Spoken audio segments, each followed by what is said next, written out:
Sumal matlub min al-abdal huwa taraqqi min nuri syuhudil asar ila nuri sifat.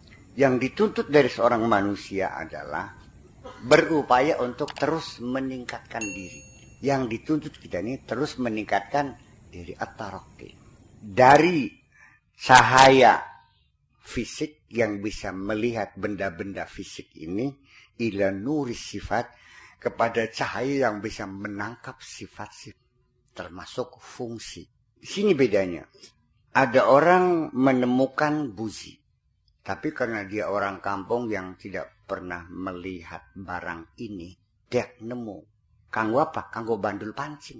Dia tidak tahu apa ini, tapi dia bisa menangkap. Kanggo bandul pancing. Karena anak tekukan ya, Indra.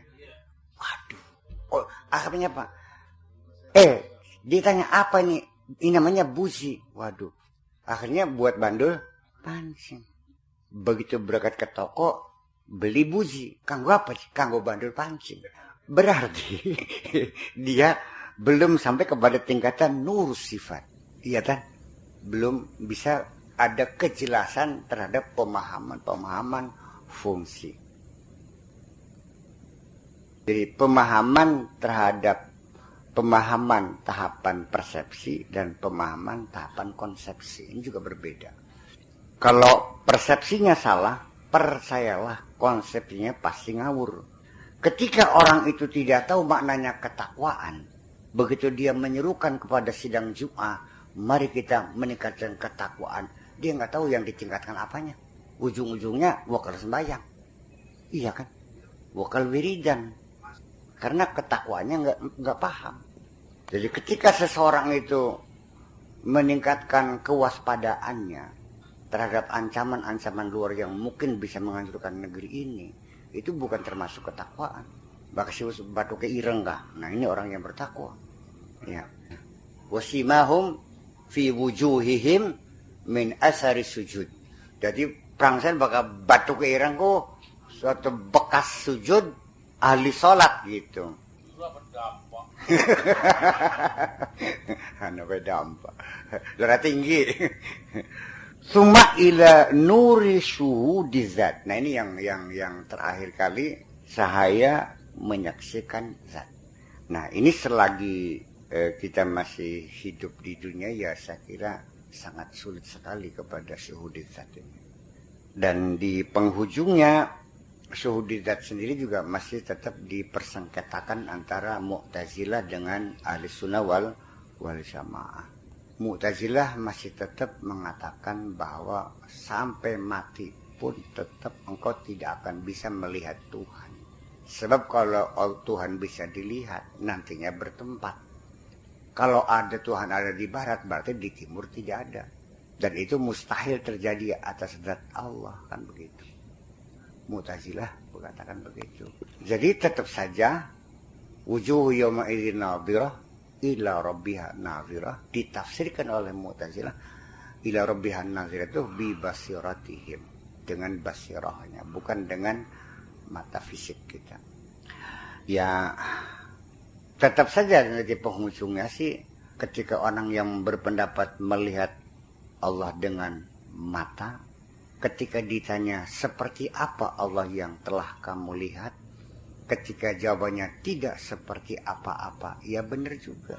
Sebab yang paling substantif itu adalah kalaisa kamislihi syai'un, tidak seperti apa-apa. Maka wong kenal Pak Juju Hadi mah kayak siapa? Kayak anu kah? Kayak Wakaji Carmun wong yang kurus. Masana mirip-mirip pe. Mung bedanya beli muka kacamata Wakaji Carmun mah. Iya kan?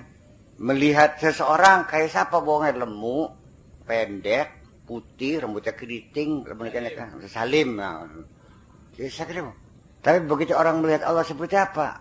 Tidak seperti apa-apa. Selesai. Waqad taqifu ba'dul qulub ma'an nuril awwali fatahajjaba anisani. Ada orang yang sudah merasa bangga, merasa sudah final sampai kepada nur syuhudil asar, akhirnya terhentilah mandeg, ya, akan tertutup kemungkinan dia bisa mendapatkan penyinaran yang kedua. Wa ma'asani, dan ketika orang sudah merasa bangga, merasa cukup, sudah pada tingkatan nur sifat, maka dia pun akan mandek di situ. Tidak akan ada peningkatan sampai nur syuhudi zat. Wong sing ngerasa wis pinter, wis tekankan yang merasa paling pinter pada tamatan SMP, ya wis belum mungkin meneruskan ke SMA. Dan ini penyakit semacam ini penyakit umum.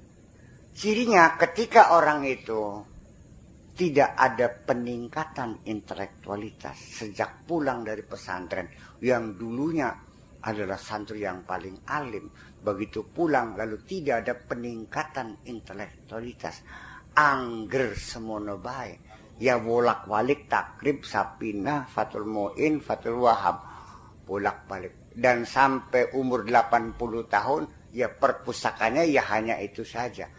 Kenapa tidak pernah meningkat? Karena dia sudah merasa puas dengan pencapaian yang sudah dicapai. Dan ini penyakit umum. Termasuk mencari materi dunia pun. Begitu merasa aku sudah cukup kaya, ya wis mari makayane. 2 empang 1 hektar. Wis paling sugu kita. Ya wis masalah nambah maning. Iya. Seolah-olah semuanya sudah aku kuasai. Ketika orang pun sudah merasa dirinya benar, ya sejak itulah dia sulit untuk ditegur. Jawab, kurang sepira maning, kita masih kurang bener semenek ya. Sembayang teklakonya orang. Kaji wis pinter lu. Zakat metu. Masih kurang bener semenek ya. Kenapa dia itu demikian? Ya karena dia beranggapan dia sudahlah inilah tingkatan yang tertinggi. Merasa cukup. Demikian juga orang yang baru sampai kepada nur syuhudil asar. Nambah bisa melek mata. Perang sana wis paling pinter dewek. Ya baru kabel kita mah. Ayo Jakarta, Bandung, wis pernah dalam kabel. Jagat wis kabel. Saudi wis mana. Iya. Sebab ketika kita melihat pun, kalau melihat saya, Taryono melihat saya sebagai Pak Haji Sakur, profilnya seperti ini. Orangnya kecil, rambutnya botak. Itu adalah nur syuhudil asar. Tetapi belum tentu Taryono bisa mengukur intelektualitas saya. Tidak akan bisa mengukur posisi saya di Indramayu ini sebagai apa. Dan ketokohan saya seluas mana. Iya kan? Karena bisa tahu itu kan tidak dengan mata. Nur syuhudil awsaf. Nurul Awsaf namanya. Ilmunya seberapa itu sudah bukan dengan cahaya dengan nur syuhudil asar, tapi sudah nurus sifat. Paham bikin? Nah ini orang melihat ngecacung, sedakop, rebah, nyungsep, dodok, celingak, celinguk, tudang, tuding, ora. Lagi sembahyang. Selesai. Makanya definisinya pun syuhudu al-asar. Makanya mendefinisikan sholat pun af'alun wa aqwalun muftatahatun bitakbir wa muftatamatun bit taslim. Seperti itulah kemampuan mereka untuk mendefinisikan sholat. Karena belum mencapai kepada syuhudil awsaf. Paham? Jadi sebatas sungsap-sungsap itu sembahyang. Nah, apa sholat yang sungguhnya? Ya nggak tahu. Ya makanya ketika mendefinisikan sesuatu secara physically, ya sangat mudah. Begitu mendefinisikan suatu sifat, suatu fungsi, ya tidak mudah. Ya, ketika orang mendefinisikan manusia adalah binatang, tidak salah, tidak salah. Karena dia makhluk yang tumbuh bergerak, namanya binatang. Ya makanya berak. Tetapi untuk paham bahwa manusia mempunyai kedudukan tertinggi di alam semesta ini, karena dia sebagai wakil Tuhan, dan manusia adalah terdiri dari rohani dan jasmani, itu sudah bukan definisi lahir lagi. Iya, tapi mohonku. Orang bisa kenal Bapak Haji Juhadi, orang seperti itu. Ketemu jalan deh, posisi waras dah. Selesai. Dia baru kenal kepada Bapak Haji Juhadi, tapi dia tidak tahu bahwa Pak Haji Juhadi sebagai ketua NU Indramayu. Kalaupun dia baca Nahdlatul Ulama pelangi, ya sekadar Nahdlatul Ulama. Tapi kapan Nahdlatul Ulama didirikan? Lalu peran apa yang pernah dimainkan Nahdlatul Ulama dalam perjuangan kemerdekaan bangsanya? Bagaimana kiprahnya di masyarakat? Dia nggak tahu kok. Paham bikin gitu. Jadi melihat itu dengan hati, dengan pikiran, dan dengan mata itu harus dibedakan semuanya. Iya tak beli. Duduk sini nih artinya us padang masih petang jimat.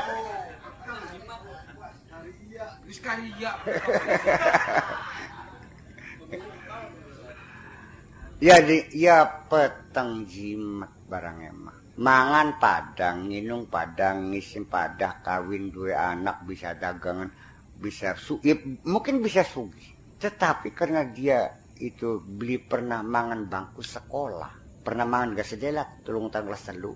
Bung nasibnya bagus dari saudagar beras. Ayo bener dia. Kayak ururi kasih. Iya. Ya sebatas dia menghitung uang sehingga pemahaman kita kepada uang. Jangan salah, karena nur sifatnya belum mencapai ke nur sifat, baru nur syuhudil asar saja, maka uang menjadi tujuan hidup. Semuanya itu adalah untuk cari uang sebagai target. Tapi kalau hati kita sudah berfungsi, uang tidak lain hanyalah sebagai fasilitas belaka, bukan untuk tujuan. Mengapa kita harus mengorbankan agama? Mengapa kita mengorbankan anak istri hanya untuk mendapatkan uang? Toh uang hanya sekedar fasilitas. Cerdas ya kan? Menghitungannya bisa. Tahu ini 1.000, ini 5.000, ini 20.000. Tahu ngitungnya. Tetapi fungsi uang untuk apa? Bagi dia sebagai tujuan hidup. Sehingga kalau sedulur ya tukaran, rebutan warisan tekan pengadilan. Kalau tangga ya rebutan wates karang. Emang iya. Sampai anak gadis yang cantik jelita, kok tega-teganya diberangkatkan suruh babu sama orang Arab. Ya iya. Sehingga karena sudah terjebak pada materialisme, maka akhirnya dia punya pandangan yang berbeda dengan kita. Kenapa? Segala sesuatu diukur dengan materi. Sampai tekan anak kah? Anak sing sugi sing dalam alam itu. Anak sing paling soleh, sing imam musola, gajinya muruki. Wong sak desa pada bisa ngaji Quran ku gara-gara anakin. Tapi karena melarat, bilok di alam sih. Sampai tekan tamu gak, bakas sing sugi dihormati. Sing tekan jujuh aduh, kalau macam itu kami jaburan. Begitu sing tekan Taryono. Majing sing guri, sing pawon. Kerap dodok ngelur dek jengkoke. Lah iya kan, karena sudah membedakan antara orang kaya orang miskin. Sampai di rumah tuh gak ya kudu sugi. Santri cadang pingin karena melarat, dia dianggap sih. Sampai rapi loro pengen singayum. Ayo kan, ya karuannya kayum. Kalau masalah cantiknya, saya kira tidak terlalu terkait dengan materi ya. Kalau materi itu yang cantik. Pokoknya anaknya wong sugi, bus-busnya yang gedeng, lambene duwer bisa. Yang anaknya wong sugi sih. Jadi kesimpulannya adalah, jangan sekali-kali kamu merasa sudah cukup. Jangan sekali-kali kamu merasa sudah final. Dan ini dinamika kehidupan gak pernah selesai. Ya lalu ngerasa bener mah masa beli jana maning us bener sebenarnya kita mah cukup orang semennya mah orang. Oh. Kama abana zalika biqaulihi rubbama waqafatil qulubu mal anwar kama hujibatin nufusi bikasaifil aghyar. Bisa terjadi hati kita mandeg, udah mogok, stop, ma'al anwar, sampai kepada tingkatan penyinaran. Wis pokoknya serasa padang ora, wis serasa pinter ora, masak Quran bisa, tajwidnya bisa, orang ngaji sapines bisa, ya wis cukup ora. Daya mega sejen, bakal semain masjid pengen ngarep bae, gua nggak disingkirkan kabeh kah, maksa kau jadi ngarep, padahal wis kempok ngarep, mas pengen ngarep, iya kan? Karena ini sudah memposisikannya sudah levelnya kan gitu. Karena saya sudah punya sinar. Nembe bisa ngempos beka. Bisa aja ceritanya. Sembar sembur kayak ulah dumung. Waras sama beliau lewat sini baik. Anak pernah gak waras. Muka digane bareng makan kah. Iya. Mus bedik-dik beli.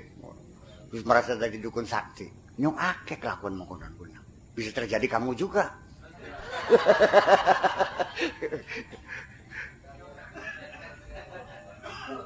Iya, merasa aku paling hebat. Iya, merasa dirinya sudah besar, merasa dirinya sudah alim, merasa dirinya sudah sakti, dan seterusnya dan seterusnya.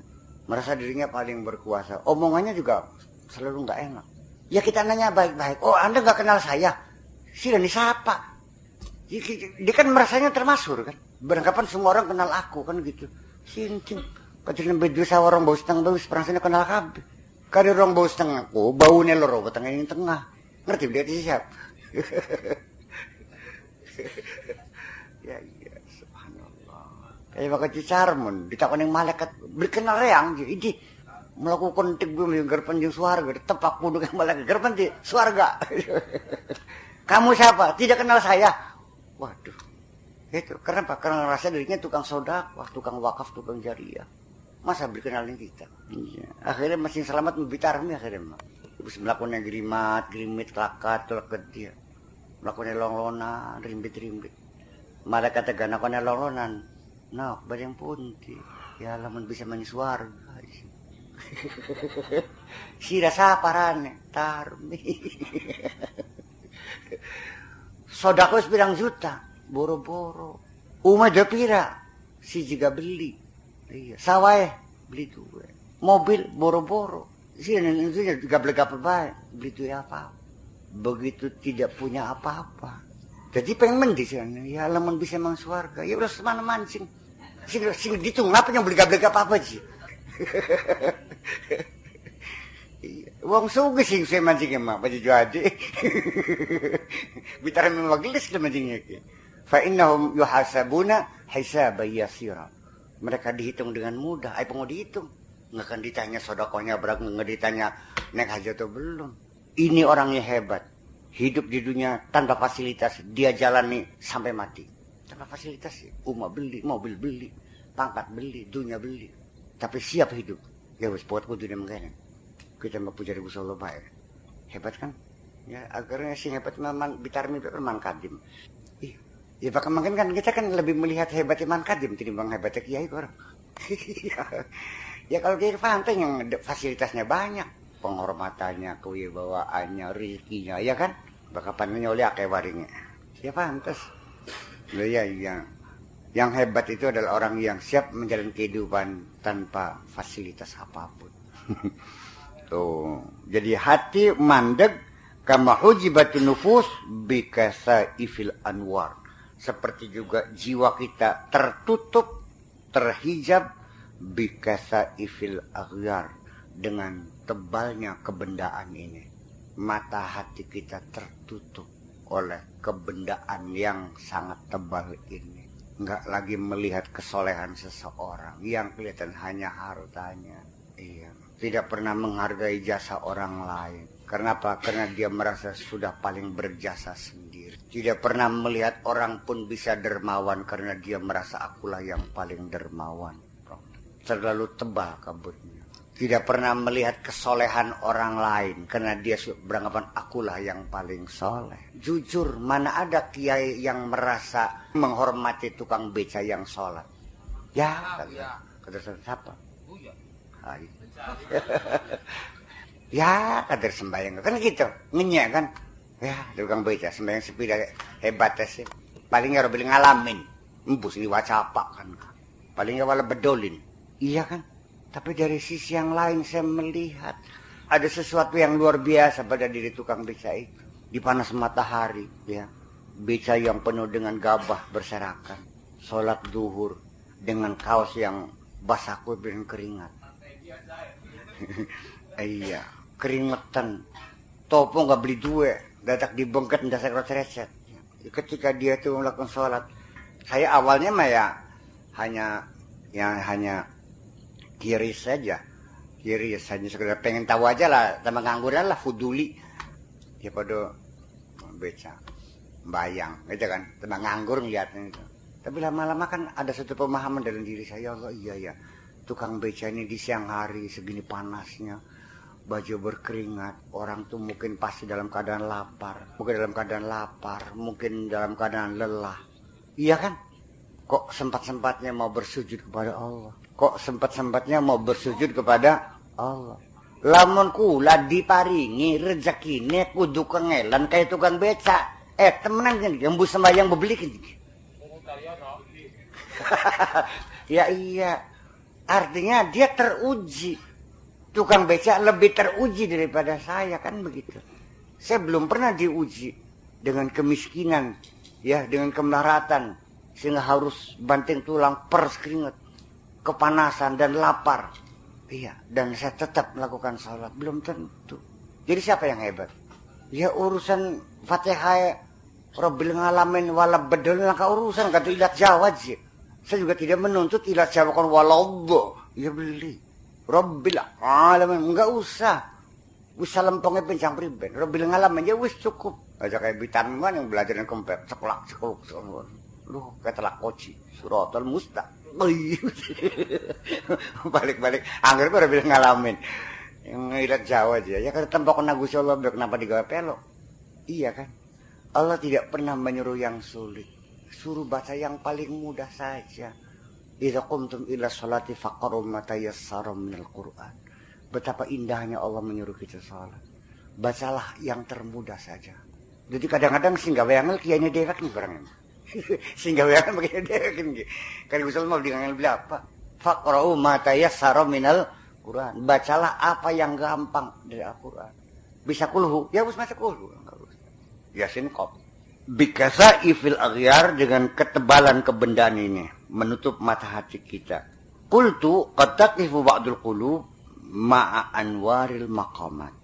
Hati kita, sebagian hati mandeg, merasa puas ketika mendapatkan anwarul maqamat, penyinaran level-level. Ya, level ulama, level alama, level kiai, level ustad, level wali lah, level sakti dan sebagainya, merasa puas, mandeg. Dunal wusul ilal ghayat, tanpa mencapai tujuan yang lebih urgen lagi. Iya, kagum dengan gebiar awal saja. Fatahajjaba 'anil wusul, sehingga dia terhambat untuk mencapai tujuan. Kama hujibatun nufusi bikasaifil mahsusat, seperti halnya juga jiwa kita tertutup, terhijab dengan tebalnya benda-benda ini. An idraki lataifil ma'ani wal mafhumat, terhenti sehingga dia tidak mampu memahami makna-makna yang halus dan pemahaman-pemahaman yang lembut. Beli paham. Jadi apa? Iya, pelangap-longo beli karuan itu. Wadzalika li'adami syekhi tarqiyah. Wadzalika imma li'adami syekhi tarqiyah atau lidu'fil himmati an tarqiyah. Kembali sebabnya adalah dua hal yang sangat menentukan. Satu, beli ketemu guru yang bisa meningkatkan dirinya. Beli ketemu guru. Oli maning guru dalban, oli maning dukun palsu. Ujung-ujungnya luru harta karun, luru pendeman, luru mas berlian dekat jin. Bakar menyan 3 kilo sawongi. Ya, kebobodo maning bae. Akhir-akhirnya luru merah delima, luru saling babi. Apa maning? Luru buku apa kan kah? Pringka. Pring papak. Sing buku berbalik ada apa kah? Apa? Luru apa maning kan kah? Samurai. Wong edan dulu gini barangnya. Awalnya mah iya kayak wali-wali apa. Ujung-ujungnya mah nipu barang. Menyan 20 juta, menyan apa 20 juta. Wis tak ubak kita mau kono wis kabeh gini barangnya. Paham kabeh. Kita ngulite wong sakit iku di Indonesia sealam dunia tak ubak kabeh wis.